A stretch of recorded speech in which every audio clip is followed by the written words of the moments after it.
te jure, j'ai les fils qui se touchent parce que dans l'industrie, on parle de digitalisation, de transition écologique, de mixité, mais jamais on ne parle du rôle des stratégies RH qui vont les supporter. Ça me rend dingue. Alors, il était temps de créer les TIF, les trophées de l'industrie qui fait envie. Si tu portes un projet RH en faveur de l'attractivité et de la performance industrielle, tu peux candidater tout de suite. Je te mets le lien en description juste en dessous.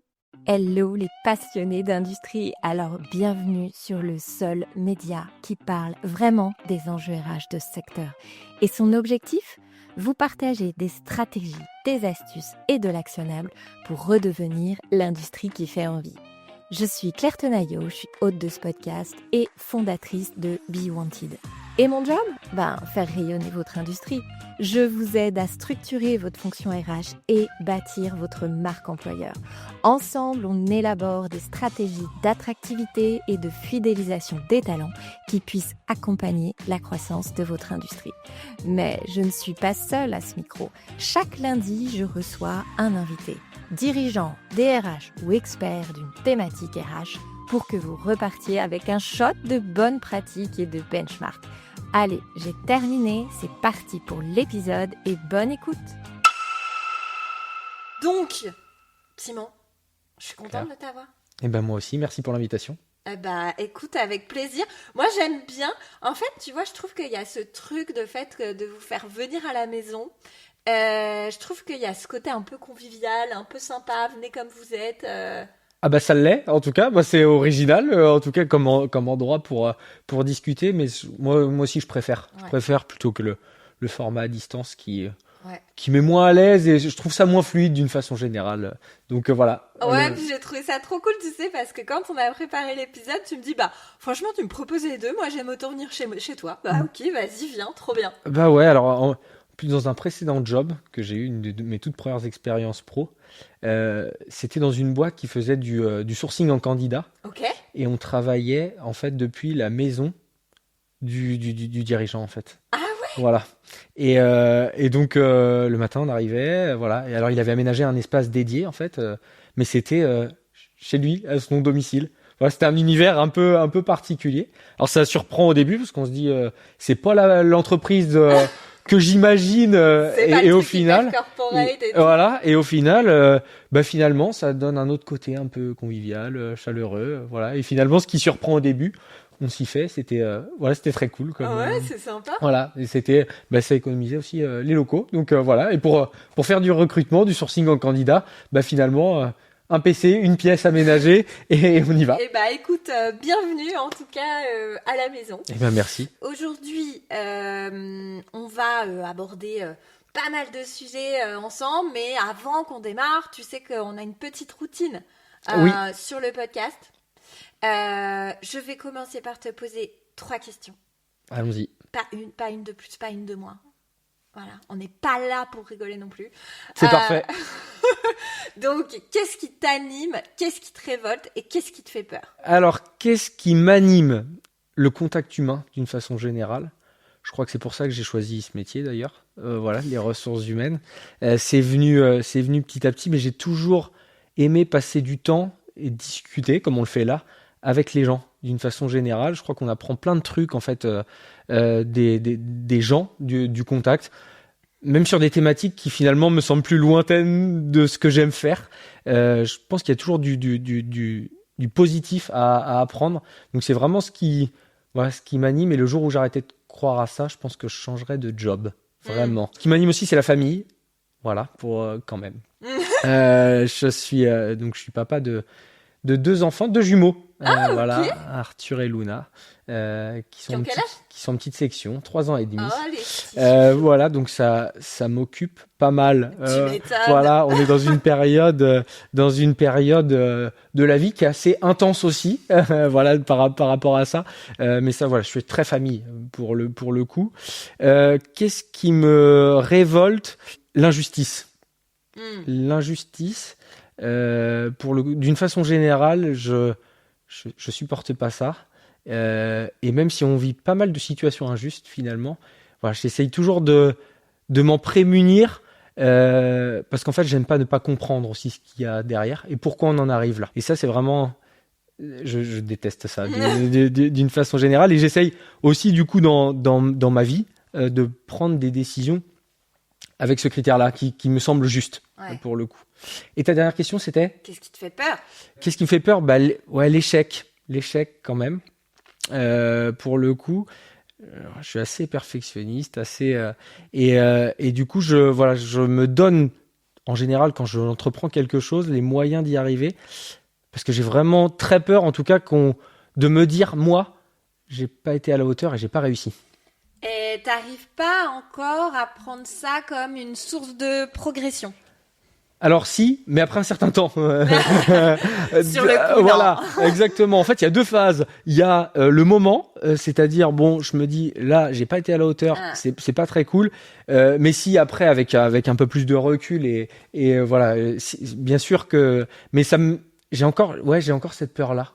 Ouais, bon, vraiment. En même temps, sur le coup, franchement, relativiser quand on s'est planté, quand on a fait un mauvais choix, je pense qu'on serait un peu tous d'accord pour se dire que on n'a pas envie de se dire t'inquiète pas, je progresse. Non, c'est ça, et ça me. Non, mais des fois, ça peut vraiment me prendre aux tripes, et que ce soit dans la sphère perso ou pro, où je me dis.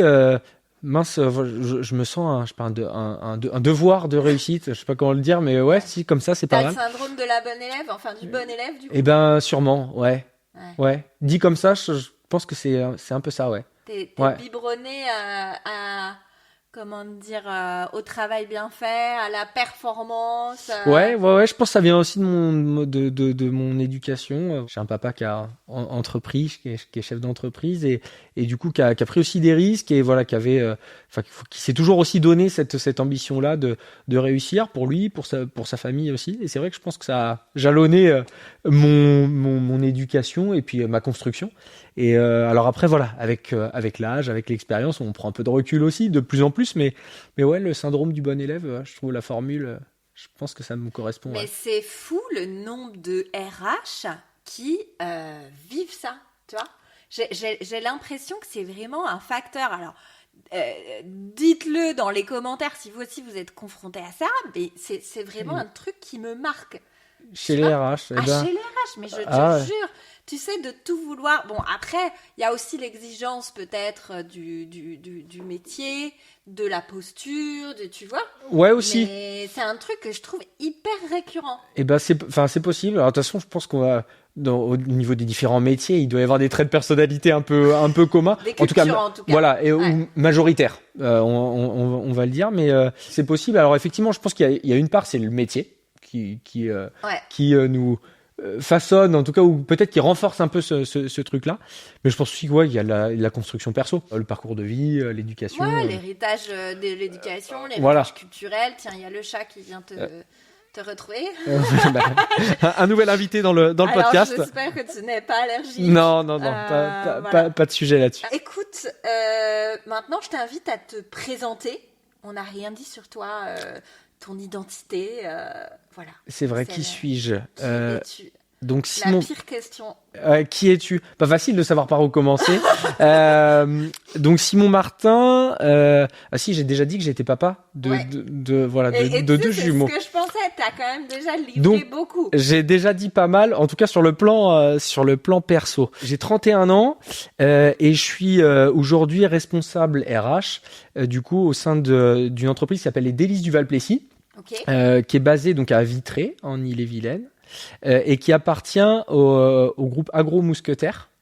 Donc nous, notre job au Délices du Val-Plessis, c'est de fabriquer des glaces, pour le coup, à destination principale des enseignes Intermarché et Netto. On est une entité du groupement Mousquetaires, côté unité de production, en l'occurrence, puisque c'est ce qui fait la typicité du modèle du groupement Mousquetaires, c'est qu'il possède ses propres usines de fabrication. Voilà. Et ça, on aime bien. Et voilà, pour le coup, donc on a la chance de fabriquer un produit plaisir. Agroalimentaire, mais plutôt côté plaisir. Donc voilà, ça c'est assez cool. Donc ça fait, en fait, ça fait 8 ans que je suis dans le groupe. Ah ouais. Ça fait un peu plus de 4 ans à cette... Donc si t'as 31 ans, t'as toujours bossé là. Quasiment. Si, tu nous as parlé à part ma petite expérience dont je t'ai parlé en tout début d'épisode, effectivement, c'est celle qui a succédé et que je suis depuis. Donc voilà, ça fait 4 ans que je suis au Délices du Val-Plessis. Et auparavant, j'étais basé donc dans une autre unité de production. Je travaillais auprès du DRH sur un périmètre de 14 usines et j'étais en charge de différentes missions. Principalement, l'idée c'était de faire le lien entre la DRH groupe et puis je dirais le relais local sur les différentes entités. Donc j'étais un peu cette interface entre le siège, et les unités de production qui composaient ce périmètre. Et puis avec un certain nombre d'autres sujets, des relations individuelles et collectives de travail, j'avais, je dirais, une prise plus directe sur certains sites qui n'avaient pas de fonction RH dédiée, puisque les tailles de ces unités de production étaient assez aléatoires, de 8 collaborateurs jusqu'à 350. Donc on n'a pas forcément les mêmes incarnations RH sur les différents sites. Mais donc du coup ça c'était une création de poste. Donc c'est comme ça que je suis rentré dans le groupe. Donc un poste un peu formateur que j'ai pu du coup un petit peu aussi façonner. C'est l'avantage de la création. À la fois ça peut être inconfortable par certains aspects parce que ta feuille de route n'est pas forcément claire, elle est à construire, etc. De l'autre côté, tu fais ton job, quoi. Enfin, tu crées un peu ton en tout cas, on peut l'incarner et puis effectivement le modeler un petit peu au fur et à mesure du temps. Donc j'ai fait ça un petit peu plus de 3 ans et puis j'ai eu une perspective de mobilité du coup pour du coup rejoindre une entité en l'occurrence les Délices du Val-Plessis et donc voilà, j'avais cette envie d'évoluer et de prendre, je dirais, la responsabilité RH d'un site avec toutes les missions qui s'y a à faire, tous les enjeux aussi qui s'y a à faire. Voilà, et je suis arrivé du coup aux Délices du Val-Plessis dans ce contexte où la responsable RH de l'époque était absente pour une maladie longue durée. Okay. Donc l'idée, voilà, c'était aussi dans un premier temps d'assurer un relais, une présence. Puis au final, les événements ont fait que la responsable RH a dû quitter l'entreprise. Et donc j'ai ensuite repris le poste tel qu'il était configuré. Okay. Donc avec les différents enjeux dont on va parler juste après. Évidemment, on va pas tout dire maintenant. Juste quand même, j'ai d'autres casquettes. Ça peut être intéressant dans la discussion. Je suis également donc du coup référent handicap. Okay. Pour un périmètre un petit peu plus large que les Délices du Val-Plessis, pour 14 unités de production en l'occurrence. Donc l'idée c'est d'animer un petit peu le sujet du handicap. Alors j'ai la chance dans certains sites d'avoir des relais hyper efficaces, des infirmières, notamment qui sont super proactives et qui m'aident vachement dans ce sujet-là. Et je suis également référent communication pour ce même périmètre. Okay. Donc sans être un technicien, on en a parlé quand on a fait les réglages, mais avec l'idée plutôt d'alimenter en fait des réflexions et puis de superviser, d'accompagner, d'appuyer le travail de personnes qui sont un peu plus techniciens que moi et dont c'est le cœur de métier. Mais c'est vrai que j'ai une appétence un peu pour la communication d'une façon générale, interne et externe. Donc je me suis investi un petit peu là-dedans. Okay. En même temps, je pense que tu serais pas venu sur le podcast sinon. Alors peut-être pas, en tout cas, ou peut-être moins facilement, je sais pas. Et puis je suis également conseiller prud'homal depuis le début de l'année. Okay. Voilà. Donc voilà pour les casquettes un peu plus transverses, un peu plus périphériques. Voilà. Mais je reste en premier lieu responsable RH. Voilà, d'une industrie agroalimentaire. Voilà. Okay. C'est ça quand même mon job. Ok, écoute, super, je te remercie.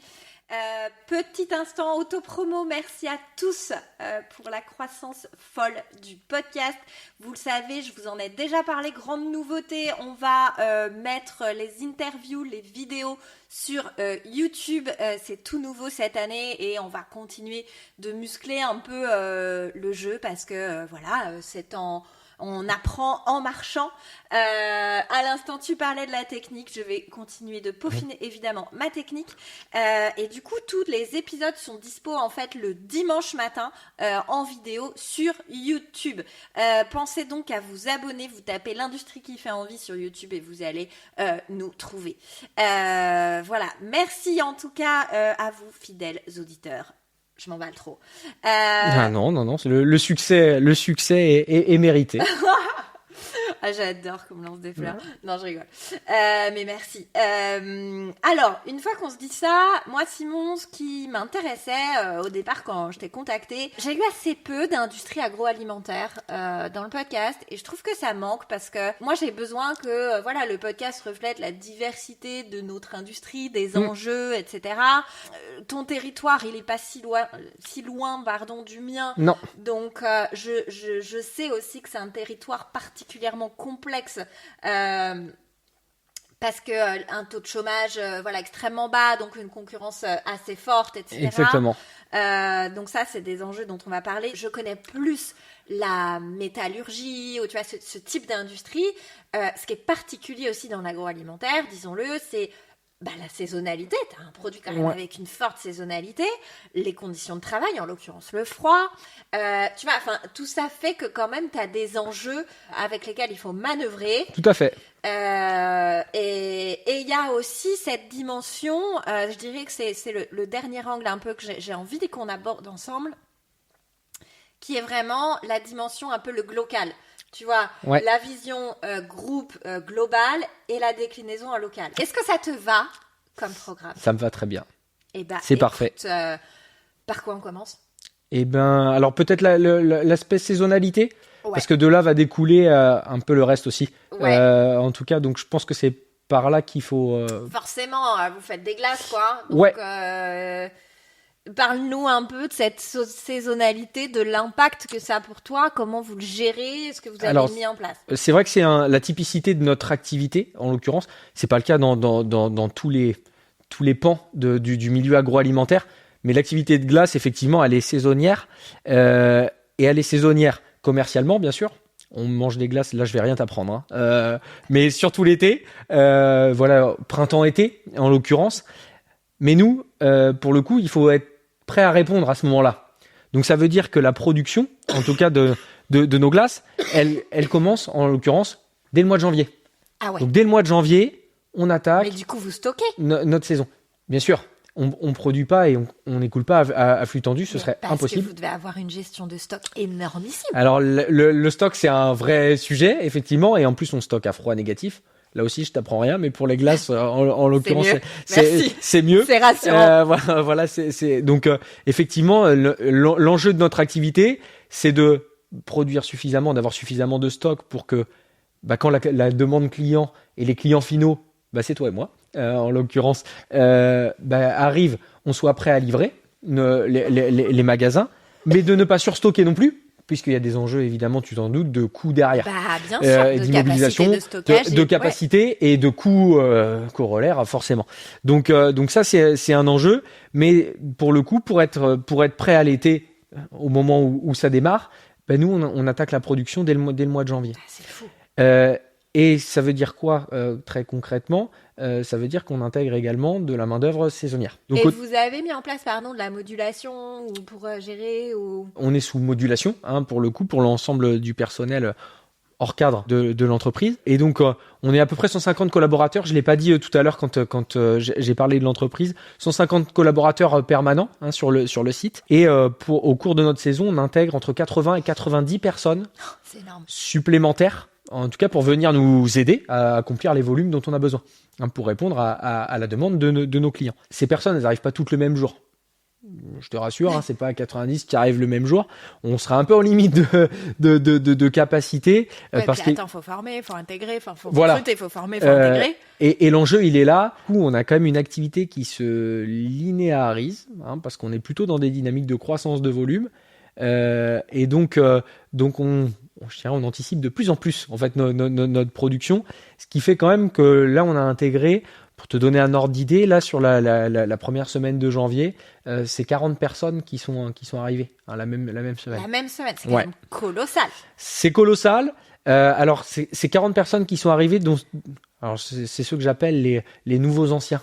Voilà. Ouais. Certains qui avaient déjà fait une saison parmi nous, à minimum une Connaissent saison. déjà la boîte et le Donc, job. Voilà. Donc tu priorises les premières entrées, ce sont ces personnes-là. qui Souvent, connaissent c'est la le cas. boîte. Ok. Effectivement, majoritairement, ceux qui nous rejoignent, je dirais, au plus tôt, ce sont ces personnes-là.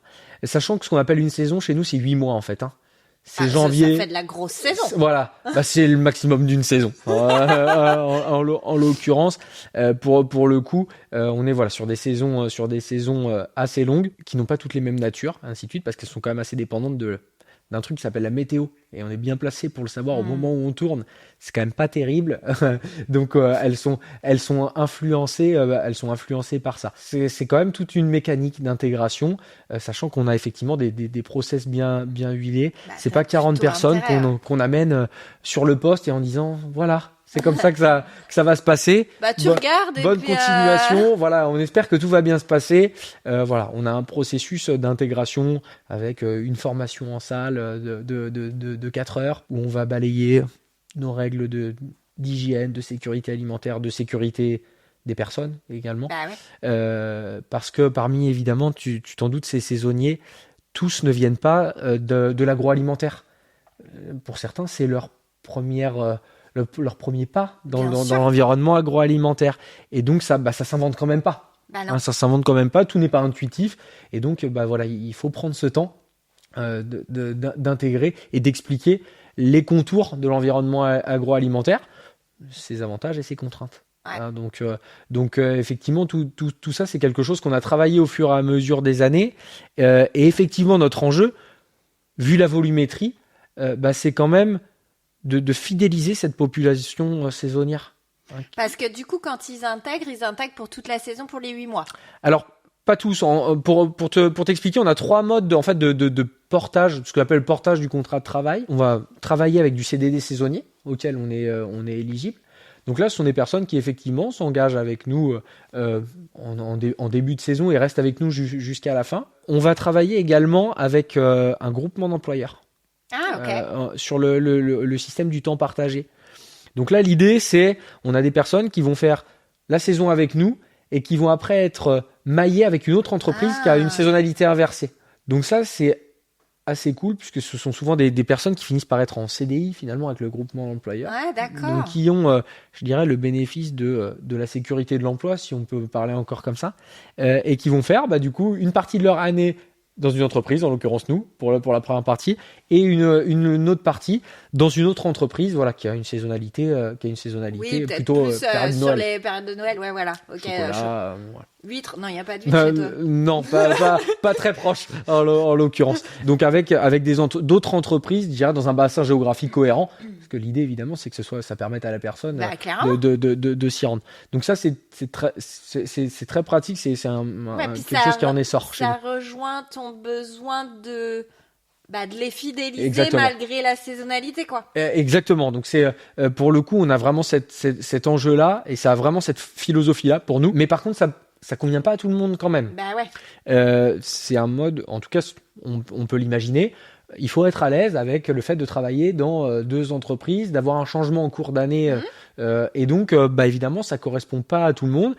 Et puis, ça peut correspondre sur une période de quelques années, et puis après avoir je suis bien dans celle-ci. Ouais, exactement. Voilà, c'est cet enjeu-là. Mais dans la dynamique de fidélisation, tu as raison, c'est un levier qui est essentiel pour nous. Et puis après, on a de l'intérim plus classique, qui est plutôt pour finalement pour combler des accroissements d'activités un peu plus ponctuels. Mais voilà, globalement, en tout cas, on travaille autour de ces trois modes de portage du contrat de travail pour assurer la saison. Et donc finalement les 80-90 personnes qui nous rejoignent sont à travers l'un de ces 3 modes-là. Okay. Mais l'enjeu, effectivement, pour nous, c'est de fidéliser. Donc c'est de faire en sorte que je vais appeler l'expérience saisonnière chez nous, elle soit la plus agréable.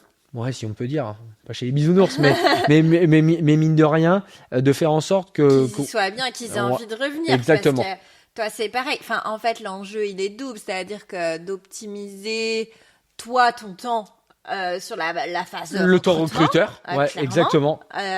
Le temps intégration-formation qui est directement relié à la perf indus. Exactement. Logique. Et qui monopolise là nos équipes en poste, donc souvent nos permanents, qui en plus de leur poste de travail quotidien, les missions pour lesquelles ils sont employés, investissent de leur temps en matière de formation. Donc effectivement, là aussi, limiter le turnover saisonnier et donc fidéliser, c'est aussi un bénéfice induit pour eux.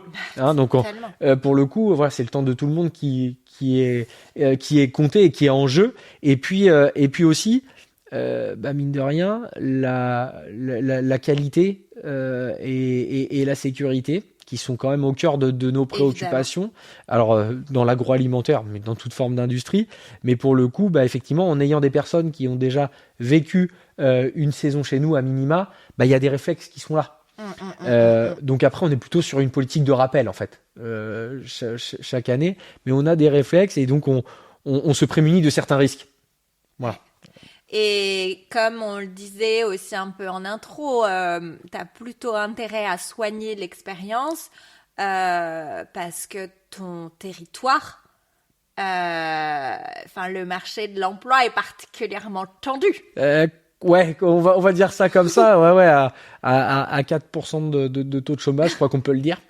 On peut le dire que c'est tendu. Donc ouais, effectivement, l'idée, en tout cas pour nous, et c'est depuis quelques années, c'est en ça qu'on travaille, c'est se positionner comme un employeur référence, mais en tout cas dans lequel il fait bon aller travailler pour effectivement finalement se prémunir de tous ces inconvénients liés à effectivement une main-d'œuvre qui n'est pas présente, en tout cas pas en nombre suffisant pour répondre à l'ensemble des besoins des entreprises du territoire. Et sur des profils saisonniers, donc sur des postes d'opérateurs de production, de caristes logistiques, effectivement, nos concurrents, nos industries concurrentes sur le bassin, elles vont rechercher ces mêmes types de profils. Ouais, et t'as pas un sujet de concurrence en termes de salaire parce que, pour le coup, l'agroalimentaire est pas le secteur industriel le réputé payer le plus.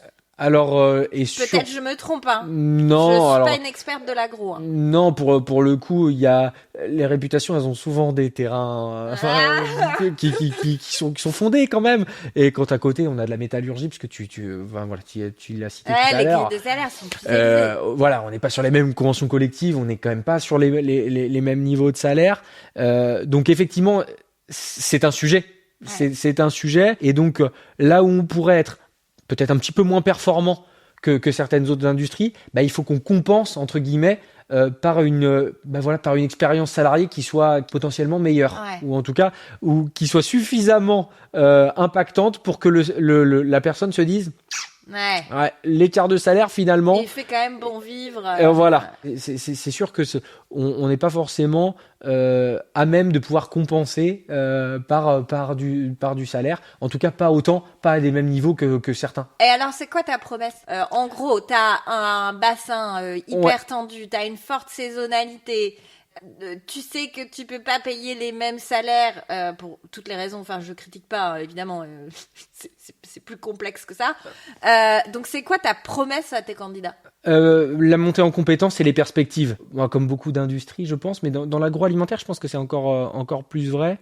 On a ce pouvoir, ce savoir-faire de faire monter en compétences en interne les personnes qui en ont envie. Et de leur offrir potentiellement, et c'est de plus en plus le cas, des perspectives durables. Donc aujourd'hui, on a créé les conditions d'une intégration et d'une montée en compétences chez nous, au Délices du Val-Plessis, qui fait que même en demeurant saisonnier d'année en année, en réalité, on peut évoluer de poste. On peut rentrer chez nous opérateur de production et devenir conducteur de machine. Ah ouais, d'accord. D'avoir de la polyvalence sur les différentes lignes de production. Même parmi nos saisonniers, on sait aujourd'hui le faire. Ou en tout cas, on promeut ça. Ce qui a, je dirais, quand même une vertu d'épanouissement, un potentiel pour nos saisonniers qui se disent « Ah effectivement, ok, moi je rentre aux Délices du Val-Plessis. C'est ma première saison. Je vais me faire la main. Et ben, je vais potentiellement pouvoir progresser, même en demeurant saisonnier. Et si en plus j'ai envie d'une perspective plus durable, potentiellement, elle s'offrira à moi avec une montée en compétences. Voilà, donc ça c'est quand même quelque chose qui est important. Après, notre promesse c'est aussi et quand même des conditions de travail qui, par rapport à d'autres industries agroalimentaires, ne sont pas si défavorables. Tu as fait référence en début de podcast. Froid, mais alors même pas. Ah ouais. Au Délices du Val-Plessis, on surgèle des produits, mais pas des gens. Non, dans nos ateliers, en fait, on travaille à 15 degrés. Ah ouais. Voilà, donc ce sont les. Tu m'invites. Avec plaisir. Mais non, on a ce côté conditions de travail qui sont voilà, et notamment l'exposition au froid, qui n'est pas présente. On a quelques personnes en réalité qui sont au contact du froid. Ce sont nos caristes à l'expédition qui vont chercher les produits dans les chambres froides pour effectuer les chargements de camions, mais ça reste minoritaire. Et ils sont équipés pour le faire. Mais en production, on travaille dans des environnements tempérés. Donc voilà. Et puis on a des odeurs. La vanille, la menthe, le chocolat. Voilà, c'est quand même. Il y a des environnements un peu plus ragoûtants quand même. Oui, non, mais donc, après, tu vois, moi j'avais vu des sardines, du poulet. Bon, désolé si vous bossez dans une usine de sardines ou de poulet, mais malgré tout, ça rebute davantage. Donc voilà, donc effectivement, on a quand même ces conditions de travail à faire valoir et qui, je pense, peuvent coller effectivement avec ce que certains recherchent. Voilà, on n'a pas une. Puis après, tu plais pas non plus à tout le monde en fait. On plaît pas à tout le monde, c'est sûr. Voilà, on a d'autres contraintes. On peut avoir des semaines de travail qui en saison sont assez conséquentes quand même. C'est un peu le propre de toute activité saisonnière, hein. Pour le coup, ce que je suis en train de raconter, mais c'est quand même une réalité. Mais c'est vrai qu'on a des conditions de travail qui globalement ne sont pas défavorables. Combiné à ça, des perspectives de progression, de montée en compétences, dans un climat de travail qu'on essaye de maintenir, je dirais. Alors familial, j'aime pas trop ce terme. Ça fait un peu paternaliste. Ça fait un peu paternaliste, mais quand même, je vais dire de proximité. Ouais, en même temps, vous êtes taille à humaine. Taille humaine. Voilà. 150. Ça reste à taille humaine et donc avec, je dirais, les interactions entre collègues qui se font encore à cette échelle-là. J'aime pas trop. C'est pas trop siloté, Non, on a encore cette proximité, je dirais, entre collègues, au niveau du management également, qui fait qu'on reste, je pense, une entreprise dans laquelle Ouais, puis tu vois, ça se perd vite, hein, parce que t'es 150, bon, plus t'es 80 évidemment en saison, mais ça reste à taille humaine où tout le monde peut à peu près se connaître. Globalement, c'est à peu près le cas, même si en extrapolant un petit peu, mais ça reste à cette échelle-là, on peut cultiver encore des interactions qui soient plus de proximité. Donc quand t'arrives à des boîtes 400, 500. Pour en avoir fait pas mal, c'est pas la même dimension. Pour le coup, et effectivement tout ça, c'est aussi, en tout cas ce côté promesse, c'est marqué par un suivi vraiment de l'intégration du saisonnier, qui est, je dirais, considéré comme un élément à part entière de l'entreprise, quoi. Alors ça peut paraître naturel de le dire, mais c'est pas forcément naturel partout. Et un bilan de fin de mission ou de fin de contrat systématique avec le saisonnier pour le questionner sur qu'est-ce qu'il a vécu, qu'est-ce qui peut nous remonter, avec cette volonté en fait d'être un peu dans l'amélioration continue pour justement avoir et bénéficier de ces retours qui contribuent à améliorer l'expérience salariée d'année en année. Donc on a initié cette dynamique là qui nous permet d'être dans la quête de performance là-dessus, sur l'expérience collaborateur, et qui est plutôt saluée pour le coup, par les partenaires de travail temporaire avec lesquels on peut œuvrer. Écoute, allons sur le deuxième sujet qui est, je crois que j'en ai donné 3 en intro. Je suis pas sûre de moi, mais il me semble que le deuxième, c'était le territoire. Le territoire. Justement, tu vois. Comment tu fais parce que t'es sur une activité B2B, enfin B2B2C. Ouais, c'est ça. Donc cette forte saisonnalité, un taux de chômage extrêmement bas. Bon, ce qui est plutôt une bonne nouvelle, mais qui vient complexifier le job quand on recrute, on va pas se le cacher. C'est sûr. On peut pas dire que c'est mal. Voilà, c'est signe d'une bonne santé en fait du territoire. Le paradoxe des recruteurs. Mais quand on est recruteur, oui, c'est pas facile. C'est clair. Ça reste une réalité. Exactement. T'es là, c'est trop cool, mon territoire est dynamique, et de l'autre, ouais. Mais oui. Non mais voilà. Donc ce que tu m'as expliqué quand on a préparé l'épisode, c'est que justement tu avais un fort ancrage, tu vois, de territorial, de mobiliser l'écosystème, d'être présent, etc. Ouais. Là tu parlais de tes partenaires ETT. Voilà, tu fais quoi sur ton territoire ? Pas mal de choses puisque dans des territoires comme le nôtre et par rapport à notre activité, j'ai toujours dit ça se joue à 15-20 km autour du site. Ouais, pas de mobilité, de toute façon très peu de mobilité sur des profils. Ils vont pas faire 40 km pour venir bosser. Non, et ça se comprend. Oui, ça se comprend pleinement. Donc là, on est sur de l'ancrage local. Ouais. Et c'est cette local. population-là qu'on va aller toucher. Ça me fait penser, tiens, excuse-moi, j'avais enregistré un épisode avec Céline Bourdin. Elle a une activité, la manufacture de l'éphémère. En fait, ils font des serviettes hyper quali pour les restaurants. Okay. Et en fait, même vision que toi, recruter ces opérateurs, forte saisonnalité, elle, c'est pareil. 15 km, on recrute. Voilà. Tu vois c'est la sphère dans laquelle, en tout cas, j'estime qu'on est pertinent. Elle fait carrément du boitage. En fait, elle a fait hyper intéressant son épisode. Si tu l'as pas écouté, ou si vous l'avez pas écouté, vous qui nous écoutez, elle est PDG de sa boîte. Et en fait, elle a utilisé un service de La Poste. Elle a fait du boitage dans un rayon de 15 ou 20 km, je sais plus, et ça a super bien marché. Et depuis, chaque année, elle le refait.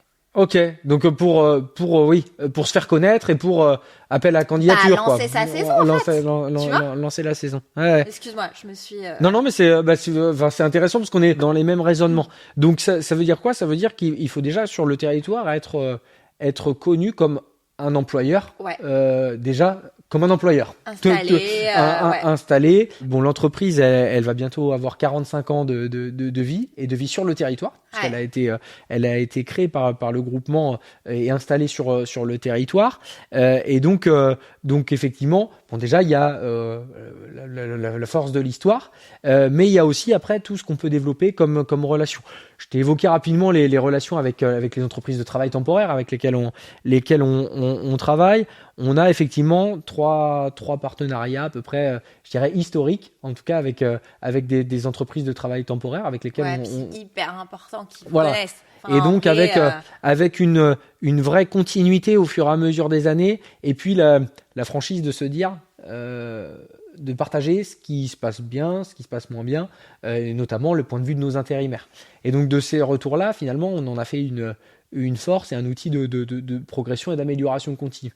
Après, il y a quelque chose qui nous aide pas mal, c'est on est partenaire majeur d'une course cycliste d'assez grande renommée, qui fait partie du calendrier du championnat de France, qui s'appelait la Route Adélie et qui s'appelle depuis cette année la Classique Vélox Adélie. Pour l'édition 2026. J'ai jamais entendu parler. Voilà, donc mais ça parle aux très locaux. Voilà. Ok, d'accord. Donc pour le coup, moi, en gros, si tu veux, ma culture, c'est Tour de France, quoi. Voilà. Tu vois, où je passais mes dimanches traumatisée parce que j'ai 2 grands frères et qui voulaient tous regarder le Tour de France et que moi je m'ennuyais à mourir. Bah, en tout cas, si tu viens travailler au Délices du Val-Plessis, tu t'es obligé à minima alors non, t'es pas obligé, mais finalement par la force des choses, effectivement, et parce que c'est un ancrage quand même. Donc ça fait 30 ans que c'est le cas. Et donc cette course, elle a une caisse de résonance assez importante. Elle se passe sur le territoire de Vitré. Ouais, vous êtes partenaire. Adélie, c'est le nom de notre marque commerciale, la marque sur laquelle on commercialise nos produits côté Intermarché. Donc Adélie, c'est le nom de la marque commerciale.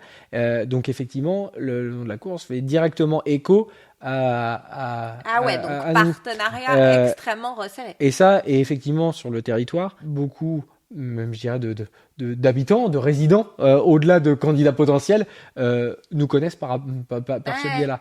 Donc ce type de partenariat fort, solide et durable, forcément, en fait, ah oui, Adélie, hop, je visualise qu'il y a Donc la course, c'est une journée. On distribue des glaces, voilà, sur le bord de la route. En tout cas, on a toute une équipe en fait de nos salariés qui sont bénévoles ce jour-là et qui distribuent des glaces pour faire. Donc voilà, c'est quelque chose qui nous a fait aussi connaître sur le territoire pour l'écosystème. Ouais, à la fois ça rayonne et à la fois ça reste très territorial. Donc c'est smart. Ouais, plutôt là pour le coup, on est vraiment dans le public, c'est le territoire, mais effectivement après il y a une caisse de résonance plutôt nationale puisque les équipes et ainsi de suite médiatiques, voilà, et la course prenant de plus en plus d'importance dans le calendrier, ce développement, il y a des médias qui aujourd'hui sont de plus en plus présents autour de l'événement. Pour le coup, qui sert le groupe et les enjeux du groupe. Aussi, mais c'est vrai que pour le coup, je dirais la première caisse de résonance, c'est quand même local. Il faut quand même se cacher, et ça nous permet effectivement déjà d'être connus. Et puis après, on est sur un territoire à Vitré où il y a quand même beaucoup de réseaux professionnels qui sont dynamiques, qui permettent aussi d'œuvrer un certain nombre d'actions communes. Donc ça c'est très cool. On a un club RH piloté, animé en tout cas par les équipes de Vitré Communauté, qui réunit des dizaines de responsables, dirigeants RH, sur différentes thématiques, qui nous permet aussi de nous challenger à la fois sur certaines thématiques, de benchmarker, et aussi d'influencer. Voilà. On va rester modeste quand même, mais de pouvoir porter, on va le dire comme ça, auprès des pouvoirs politiques nos besoins. Je comprends des choses toutes bêtes comme la mobilité, les sujets d'accessibilité qui sont hyper reliés quand même à nos enjeux d'entreprise. Notamment, et on a la chance quand même sur Vitré d'avoir une écoute très forte sur ces sujets-là. Faut le dire, c'est pas pour jeter des fleurs, j'ai rien à gagner en disant ça, mais c'est une réalité. Le gars est chauvin. Vous remarquerez que le gars est chauvin. C'est une réalité quand même. Pour le coup, il y a un club de dirigeants qui s'appelle le Club du Grand Est également, qui permet aux dirigeants du territoire de se réunir, et là aussi de porter un certain nombre de sujets. Et tout ça, ça permet aussi de concrétiser un certain nombre d'actions en local. Donc ça nous permet aussi de nous faire connaître. Et puis après, c'est une philosophie. C'est de faire travailler aussi un certain nombre d'acteurs en local. Quand on peut trouver local, ça sert à rien d'aller plus loin. C'est ce que je dis souvent. Je pense à de la formation, du coaching, des choses qui font que le nom Les Délices du Val-Plessis, il est susceptible de revenir dans un certain nombre de discussions. Donc c'est tout ça en étant. C'est un vrai maillage. Et à la fois tu donnes à ton territoire et à la fois tu reçois en fait. Et exactement, on est contributeur parce que pour le coup, en s'investissant dans un certain nombre d'initiatives, ambassadeur, promoteur sur plein de sujets. On est vraiment ambassadeur, mais aussi du coup on reçoit parce que quand dans certaines discussions, effectivement le nom des Délices du Val-Plessis, pas de manière exclusive, mais du coup peut revenir. Donc c'est aussi comme ça, qu'on tisse un peu notre toile et qu'on se fait connaître du public et qu'on arrive à recruter, notamment puisque quand même c'est notre sujet de départ en lien avec notre saison. Ok, écoute, trop bien. Je regardais, je faisais un petit point timekeeper, qui n'est pas ma plus grande qualité. Non, mais ça je te laisse faire parce que je suis pas sûr d'être le meilleur non plus. Ah ouais, oui, mais je sais que t'écoutes quelques épisodes, tu sais que je suis très mauvaise en timekeeper. Ouais, mais j'ai pas le choix, en fait. C'est toi qui dis stop. Non, on n'a pas abordé le dernier sujet, qui était toi. Donc tu es RRH d'un site de production à taille humaine dans un groupe à taille beaucoup moins humaine. Oui, par la Je dis force pas des choses. qu'il n'est pas humain. Non, Ce mais n'est pas- pas ce que je dis. Mais la taille fait que effectivement, voilà. T'es quand même dans un très grand Ouais. groupe.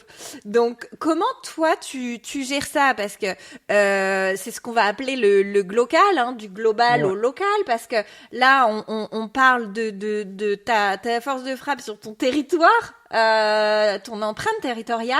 Il y a aussi un sujet quand même culturel de cette Ouais. culture propre à ton site sur laquelle il faut capitaliser, cette proximité dont tu as parlé, etc. Mais tu as quand même un groupe, des directrices de groupe, j'arrive plus à parler, une culture de groupe, etc. Comment toi tu jongles avec ça? Aujourd'hui, on doit être cohérent, hein, et on doit s'inscrire, je dirais, dans la marque employeur du groupe. Donc, effectivement, c'est quelque chose qui est un peu notre fil conducteur, mais qu'après on va incarner à notre échelle. L'avantage qu'on a quand même, c'est que les initiatives, en tout cas qu'on peut mettre en place, hein, qui sont de différentes natures. Je t'ai pas parlé tout à l'heure aussi de l'ouverture de nos portes à certains publics, des scolaires du territoire et ainsi de suite. Ouais. Ça s'inscrit un peu dans le fil conducteur de ce que souhaite le groupe.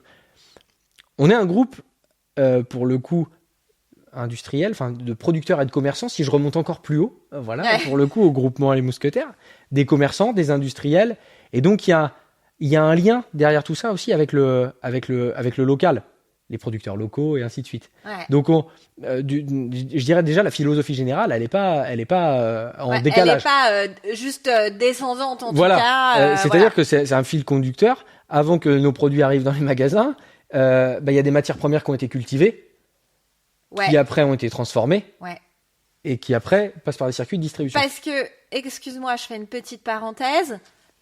Tout est fait en France ou en grande majorité? Alors, tu veux dire la transformation des produits ou la... Ouais, la transfo, parce que ça peut être complexe. Alors, nos usines de production sont situées, oui, sur le territoire métropolitain français. Okay. En l'occurrence, donc on a aujourd'hui 54 unités de production qui sont alors avec une très forte concentration bretonne. C'est le cœur historique un petit peu du groupement, donc on a.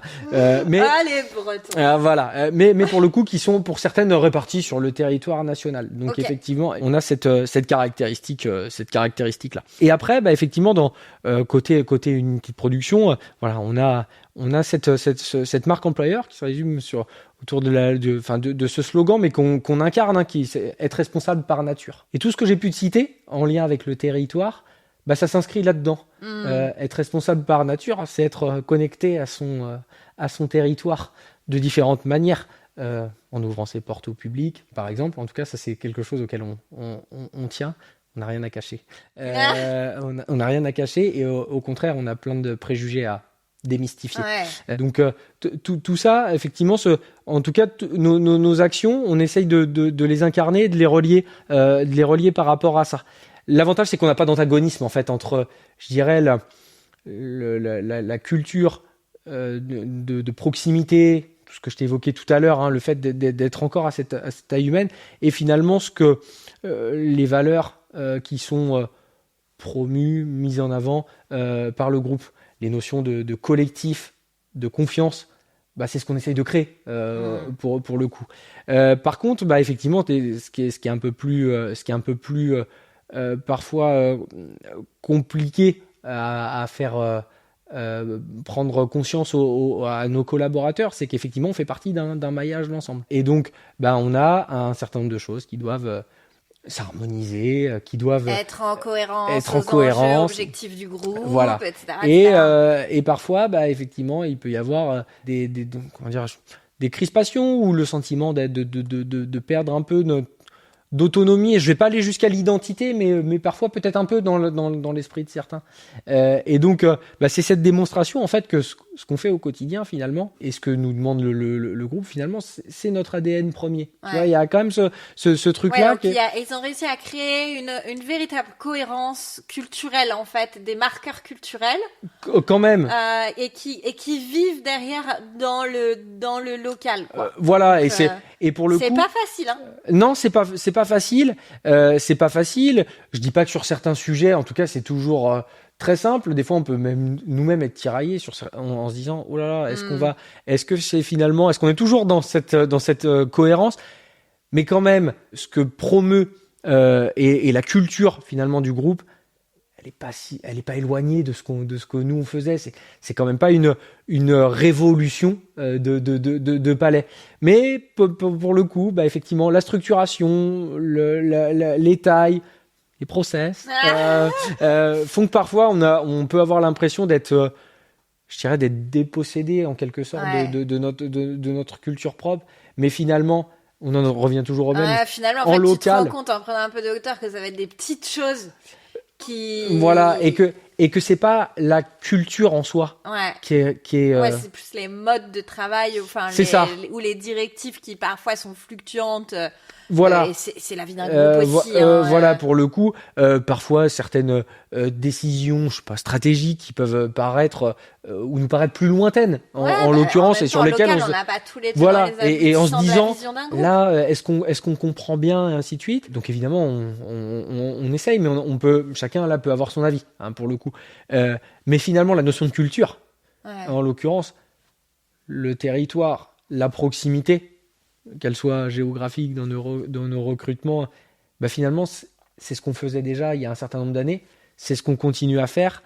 Cette notion d'ouverture, de se positionner en tant qu'employeur, acteur, moteur sur le territoire, finalement c'est pas antagoniste avec les notions de collectif, d'être responsable par nature. C'est ça aussi. Donc, on n'est pas dépossédé de notre culture, loin de là.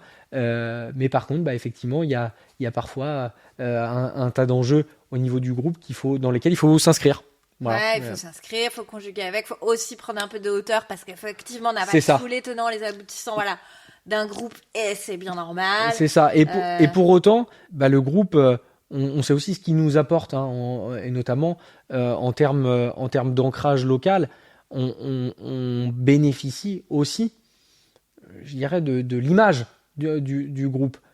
Les Délices du Val-Plessis bénéficient de l'image du groupement Mousquetaires. Donc, c'est plutôt quand même une force. C'est quand même une très belle carte qu'on a dans notre manche, l'appartenance au groupe, plutôt que quelque chose qui viendrait finalement nous nuire. Non, au contraire. En tout cas, moi, je considère que l'appartenance au groupe aujourd'hui, c'est un atout. C'est un atout à plein d'égards. Il y a effectivement le rayonnement dans la tête de tout un chacun, des enseignes, Intermarché, Netto. Qui dit groupe dit potentiellement perspective. Bien sûr. Pour moi, à mon échelle, mobilité, exactement, à mon échelle, faire partie d'un groupe, c'est potentiellement m'offrir des perspectives de carrière. Découvrir d'autres métiers, tu peux évoluer au sein du groupe. Voilà. Et avec des entités très locales, en l'occurrence, puisqu'on a la chance autour de Vitré d'avoir des entités très proches. Donc j'ai pas besoin d'aller faire 500 km pour pouvoir changer de boutique et continuer à travailler dans le groupe. Donc c'est un vrai atout. Voilà, pour le coup, on a des atouts et il faut plutôt s'en servir comme ça, garder de ce qui fait notre spécificité. Et on se rend compte assez rapidement que c'est pas antagoniste du tout, loin de là, avec ce que promeut le groupe. Au contraire, c'est des modes de travail effectivement qui, au gré des évolutions et du fait que le groupe, tu l'as dit, soit très très vaste, finalement tendent à s'harmoniser et ainsi de suite. Mais c'est logique. Mais c'est la construction naturelle. Évidemment. Du coup, je vais faire mon rôle de timekeeper. On va arriver à la fin de notre échange. Tu as vu que avec Empowheel, on lance les TIFF, les trophées de l'industrie qui fait envie. Ouais. C'est tout nouveau, c'est tout frais. J'ai vu ça. Au moment où on enregistre, nous sommes mercredi 18. Je suis un peu déphasée, mais je pense c'est que ça doit exactement être ça. Mercredi 18. Donc, je vous invite à candidater. Tu peux candidater pour les Délices du Val-Plessis. Vous pouvez candidater au nom du groupe. Voilà. Je vais. En tout cas, j'ai vu ça. J'ai peut-être des petites idées là-dessus. Ok. Donc, en tout cas, Oh là là, j'ai hâte. je vais essayer aussi de le promouvoir au sein du groupe pour, ben voilà, il y a peut-être d'autres initiatives que j'ignore, bien sûr, et qui pourraient tout à fait rentrer dans le cadre, en tout cas, Exactement. des On trophées. ne manque pas de catégories, t'as vu? 5 catégories, on a compétences, attractivité, innovation des pratiques RH, digitalisation et management.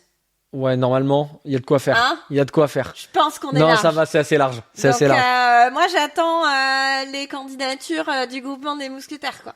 Eh ben, l'appel est lancé. Allez, Voilà. l'appel est lancé. L'appel est T'as lancé. vu comment j'ai glissé mon auto? Ah, mais c'est très bien, c'est très bien. Non, mais ça va fonctionner, c'est bien.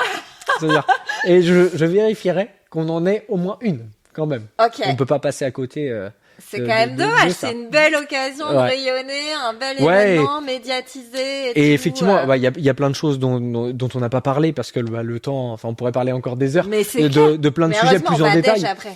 Oui, on va pouvoir continuer voilà, les échanges, mais on aurait pu parler de plein d'autres initiatives de manière un peu plus spécifique. Mais oui, il y a plein de choses qui se font à l'échelle de site ou à plus grande échelle et qui, à mon avis, méritent d'être connues. Carrément. Eh ben, il faut le faire. Simon, merci. Merci à toi. C'était cool. Ouais, très cool. C'était très très cool. Donc merci pour ta confiance, merci pour la confiance aussi du groupe. Oui, bien sûr. C'est important de Ouais, le complètement. soulever parce que voilà, je le dis à chaque fois, mais forcément il y a la confiance que le groupe t'accorde avec cette prise de parole. Tout à Et fait. il y a la confiance que le groupe accorde au podcast aussi. Donc, vous serez promis entre de bonnes mains. Et vous qui nous écoutez, bah, si vous avez aimé écouter l'épisode, pensez à liker, partager, soutenir. Voilà, le podcast. Simon, te trouve où si jamais on veut rééchanger avec toi sur LinkedIn, j'imagine? Sur LinkedIn, tout à fait. Voilà. Alors, Simon prénom, Martin nom. Exactement. Hein? Ouais, j'aurais dû préciser. Des fois je le fais, mais là pour le coup, effectivement, je t'ai laissé faire à la fin. Donc oui, bien sûr, et avec plaisir pour échanger, aller un peu plus loin aussi dans les discussions sur certains sujets.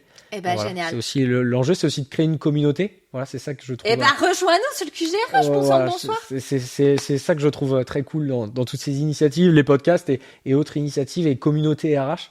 Parce qu'il y a du bon à tirer de chacun et quand on écoute les podcasts, bah à chaque fois il y a des idées qui font phosphorer après derrière et c'est ça qui est Puis qui est tu hyper vois, bien. moi mon combat c'est ça, c'est qu'en fait quand on est RH dans l'industrie, peu importe le type d'industrie, on a quand même des enjeux qui sont hyper spécifiques Ouais, qu'on trouve Ouais, pas c'est dans vrai. d'autres secteurs. c'est vrai. Et en fait, bah t'as pas 15 000 contenus qui traitent de ça, quoi. Tu vois, Non, des c'est trucs vrai. hyper opérationnels du quotidien, ne serait-ce que sur la digitalisation, truc tout bête. Ouais, c'est vrai. Tu bosses dans une entreprise tertiaire, tout le monde a un PC, etc. Bah en prod, c'est pas la réalité en fait. Non. Donc ça, derrière, il y a des enjeux de communication. Enfin voilà, c'est un exemple tout bête, mais qui mine de rien C'est fait le cas. qu'on a des enjeux spécifiques dans l'industrie. Enfin voilà, donc en tout cas, c'est mon combat. Et ben c'est très Je bien. pense Je le d'accord. partage. Et ben écoute, les cœurs, merci pour tout. Merci à toi. Cœurs, mais qu'est-ce que je suis vieille. Ouais, je sais pas, mais pourquoi pas. On va rester sur ça là, du coup pour terminer. C'est une bonne. Je pense que c'est la dernière fois que tu feras cette conclusion là. C'était naze. Vraiment, ouais. Bah je te laisse. Voilà, Ouais, c'est toi qui l'as dit. C'est C'est pas moi. Grinch, ringard, je sais pas. Franchement, j'ai pris 20 ans d'un coup, quoi. Au Ouais, Laker, ouais, c'est vrai que ça me serait pas venu spontanément, mais mais ça, c'est tout moi. Je peux passer d'un truc, tu sais, hyper limite jeune, limite je suis trop vieille pour avoir ces expressions-là.